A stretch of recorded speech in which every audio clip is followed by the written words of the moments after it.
பரபரப்பான செய்திகளுக்கு எப்பொழுதும் பஞ்சம் இல்லாத ஒரு களத்தை நோக்கி சென்று கொண்டிருக்கின்றது வடக்கு கிழக்கு அரசியல் களம். ஒவ்வொரு காலகட்டங்களிலும் ஒவ்வொரு செய்திகள் முதன்மையான களத்தை எடுக்கும். இன்று அப்படித்தான் ஒரு செய்தி முதன்மையான களத்தை எடுத்திருக்கின்றது. அனுரா ஆட்சியாளர்கள் சார்பில் வடக்கு பகுதியில் தேசிய தலைவருக்கு சிலை நிறுவுவதற்கான நடவடிக்கைகள் எடுக்கப்படும் என்கின்ற ஒரு ஒப்பந்தம் போடப்பட்டதின் அடிப்படையில் இந்த அரசு அதற்கான காய்களை நகர்த்த தொடங்கி இருக்கிறது என்று சிங்கள கட்சியை சார்ந்த ஒரு நாடாளுமன்ற உறுப்பினர் கருத்துக்களை எடுத்து வைத்திருக்கின்றார். உண்மையிலே தலைவர் அவர்களுக்கு சிலை வைப்பதற்கான களத்தை எடுப்பதற்கு அனுரா அரசு வேகம் கட்டிக்கொண்டு இருக்கின்றதா அல்லது இது திட்டமிட்ட ஒரு பொய் பிரச்சாரமா? இந்த கேள்விகளுக்கான விடைகளை இந்த காணொளியில் நாம் பார்க்கலாம். எங்களுடைய இந்த வலையொலியை பகிர்ந்தளிக்காத தோழர்கள் இருந்தால் பகிர்ந்தளியுங்கள். நாங்கள் வெளியிடக்கூடிய காணொளிகள் உங்களை வந்து எட்டுவதற்கான ஒரு களத்தை அது அடையும். உள்ளூராட்சி தேர்தல் நடைபெற்ற அந்த சூழலில், அந்த தேர்தல் பிரச்சாரம் வேகம் கட்டிக்கொண்டிருந்த அந்த சூழலில் அனுரா கட்சியை ஆதரித்து ஒரு பாடல் வெளியிடப்பட்டிருந்தது. அந்த பாடலில் குறிப்பிட்டிருந்த வரிகள் ஒன்றுதான். அதாவது, தேசிய தலைவர் அவர்களுக்கு நாங்கள் வெற்றி பெற்றால் வடக்கு பகுதியில் அவருக்கு சிலை நிறுவோம் என்பதை மையப்படுத்தியதாக அந்த பாடல் அமைந்திருந்தது. இந்த பாடலை மையப்படுத்தி அப்பொழுது பெரும் சர்ச்சைகள் கிளம்பியிருந்தன. எப்படி இவர்கள் இதுபோன்ற ஒரு கருத்துக்களை வைத்துக்கொண்டு மக்களிடம் வாக்கு கேட்க வருகிறார்கள், மக்களிடம் வாக்கு பெற வேண்டும் என்கின்ற நிலைப்பாட்டில் இதுபோன்ற கருத்துக்களை கையில் எடுத்துக்கொண்டு வருகிறார்கள் என்கின்ற விமர்சனங்கள் அப்பொழுது பரவலாகவே எடுத்து வைக்கப்பட்டது உண்டு. ஆனால் அந்த கட்சியை சார்ந்தவர்கள் மிக அழுத்தமாக பதிவிட்டார்கள், நாங்கள் வெற்றியை ஈட்டக்கூடிய பட்சத்தில் தேசிய தலைவருக்கு வடக்கு பகுதியில் கண்டிப்பாக சிலை நிறுவுவோம் என்கின்ற விடயத்தை மிக அழுத்தமாக அவர்கள் பதிவிட்டார்கள். அப்படி அவர்கள் பதிவிட்ட அந்த விடயம் அப்பொழுது பெரும் பரபரப்பை ஏற்படுத்தியது. அதன் பின்பு தேர்தல் களம் முடிகின்றது, ஒட்டுமொத்தமாக அது அமைதியை நோக்கி சென்று விடுகின்றன. ஆனால் இப்பொழுது மீண்டும் அது சார்ந்த கருத்துகள் எடுத்து வைக்கக்கூடிய ஒரு களம் இப்பொழுது உருவாகி இருக்கிறது என்றால் அதன் பின்னணியில் இருக்கக்கூடிய விடயங்களை குறித்து நாம் பார்க்க வேண்டியதாக இருக்கின்றது. சமீப காலத்தில் உதயன் கம்பன்பில்லா அவர்கள் ஒரு விடயத்தை பதிவு செய்திருந்தார். ஜெர்மன் நாட்டிற்கு சென்றிருந்த அனுரா அவர்கள் சந்திக்க வேண்டியவர்களை சந்திக்காமல் இயக்கத்தில் முதன்மையாக இருந்த முக்கிய தலைவர் ஒருவரை சந்தித்து பேசியிருக்கிறார் என்கின்ற ஒரு குற்றச்சாட்டை அவர் வைத்தார். யாரை சந்தித்தார் என்கின்ற விடயத்தையும் அவர் தெளிவுபடுத்தியிருந்தார். இதற்கு அரசு சார்பில் எந்தவிதமான மறுப்போ அல்லது எந்தவிதமான எதிர்ப்போ தெரிவிக்கப்படவில்லை. அனுரா அவர்கள் நாடாளுமன்ற தேர்தலில் ஜனாதிபதி வேட்பாளராக போட்டியிடுகின்ற பட்சத்தில் அனுரா அவர்களுக்கு பெரும் உதவியை செய்து, அதாவது பண உதவியை செய்து அவர் வெற்றி பெற வேண்டும் என்கின்ற களத்தை உருவாக்கி கொடுத்ததில் புலம்பெயர்ந்த தமிழர்களுக்கு முக்கிய பங்கிருக்கிறது என்கின்ற விடயமும் அப்பொழுது பரபரப்பாக பேசப்பட்டது அந்த தேர்தல் காலகட்டங்களில். அதன் பின்பு அவர்களுடைய அனுராவிற்கு எதிராக களத்தில் நின்றவர்கள் புலம்பெயர்ந்த தமிழர்களிடம் ஒரு ஒப்பந்தத்தை போட்டுக்கொண்டுதான் அனுரா இந்த தேர்தல் களத்தில் இறங்கியிருக்கிறார் என்கின்ற விமர்சனங்களும் வைக்கப்பட்டது உண்டு.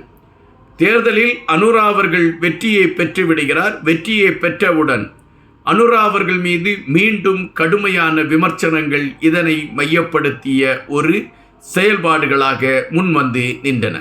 இங்கு வெற்றி பெற்றது அனுராவா வெற்றி பெற்றால் புலம்பெயர்ந்த தமிழர்களுடைய பணத்தினால் அவர் வெற்றி பெற்றார் என்கின்ற கருத்துகள் வலுவடைந்தது. அது பல எதிர்க்கட்சிகளை சார்ந்தவர்கள் இந்த கருத்துக்களை எடுத்து வைத்தார்கள். தற்பொழுது அனுரா அவர்கள் ஜெர்மனுக்கு சென்றிருக்கக்கூடிய விடயத்திலும் இதுபோன்ற ஒரு சர்ச்சை கிளம்பியிருக்கிறது என்பதையும் நாம் இங்கு பார்க்க வேண்டியதாக இருக்கிறது. அப்படி என்றால் சிங்களர்களுக்கும் தமிழர்களுக்குடைய ஒரு இணக்கம் உருவாகிவிடக்கூடாது என்கின்ற நிலைப்பாட்டில் மிக தெளிவாக எதிர்க்கட்சிகள் பயணிக்கிறதா என்கின்ற ஒரு கேள்வியும் பிரதானமான ஒரு தளத்தை எட்டுகின்றன. இந்த சூழலில்தான் தேசிய தலைவருக்கு சிலை நிறுவுவதற்கான களத்தை இந்த அரசு எடுப்பதற்கான முயற்சிகளை எடுத்துக்கொண்டு இருக்கிறது என்கின்ற ஒரு அதிர்ச்சி தகவலை சிங்கள நாடாளுமன்ற உறுப்பினர் குறிப்பிட்டிருக்கிறார் என்கின்ற ஒரு விடயம் பரவலாக பேசப்படுகின்றன. இது சிங்கள நாடாளுமன்ற உறுப்பினர் குறிப்பிட்டிருக்கக்கூடிய விடயம் என்று இதை புறந்தள்ள முடியுமா?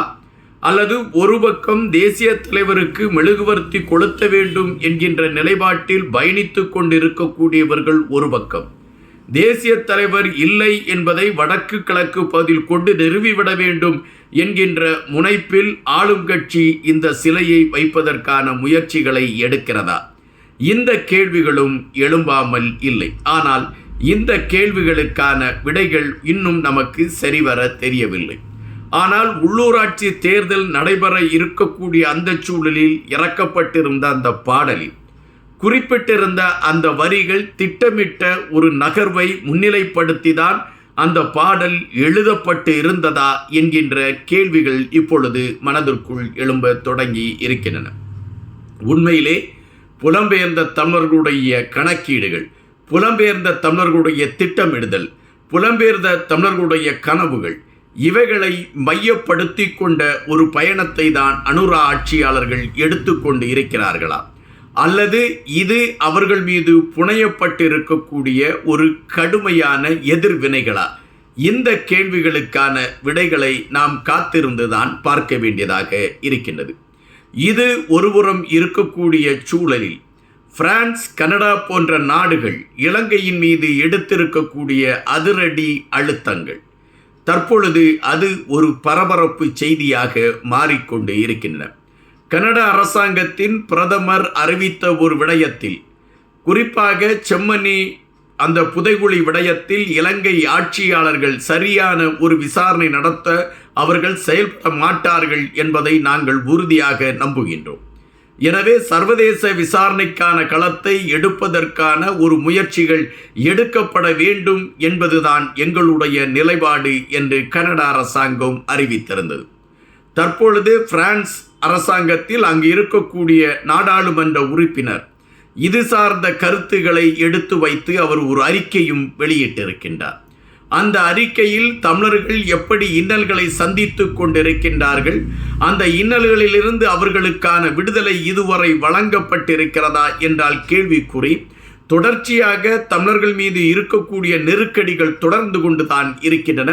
தற்பொழுது செம்மணியில் கண்டுபிடிக்கப்பட்டிருக்கக்கூடிய மனித உடல்கள், அதுபோல அங்கு உபயோகப்படுத்தப்பட்டு அந்த கண்டுபிடிக்கப்பட்டிருக்கக்கூடிய பொருட்கள், சிறு குழந்தைகளுடைய அந்த சாப்பாட்டு பைகள் போன்றவைகளெல்லாம் கண்டுபிடிக்கப்பட்டிருக்கக்கூடிய விடயங்கள் பெரும் அதிர்வலைகளை ஏற்படுத்தி இருக்கிறது என்பதை விட இந்த விடயத்தில் சர்வதேச நீதிமன்றம் உடனடியாக தலையிட வேண்டும் என்கின்ற ஒரு நிலைப்பாடுதான் எங்களுக்கு இருக்கிறது என்பதை அந்த பிரான்ஸ் நாட்டை சார்ந்த நாடாளுமன்ற உறுப்பினர் அறிவித்திருக்கின்றார். தொடர்ச்சியாக பார்க்கின்ற பொழுது பெரும் அழுத்தத்தை நோக்கி நகர்ந்து கொண்டிருக்கின்றது இலங்கையில் செம்மணி விவகாரம். இதற்கான தீர்வு தமிழ் மக்கள் எதிர்பார்க்கக்கூடிய அளவிற்கு நடைபெறுமா, அல்லது முன்பு போல இவைகள் ஒரு ஏமாற்று வேலையா? காத்திருந்து இதற்கான விடைகளை நாம் கண்டுபிடிக்கலாம். நன்றியுடன் இன்பா.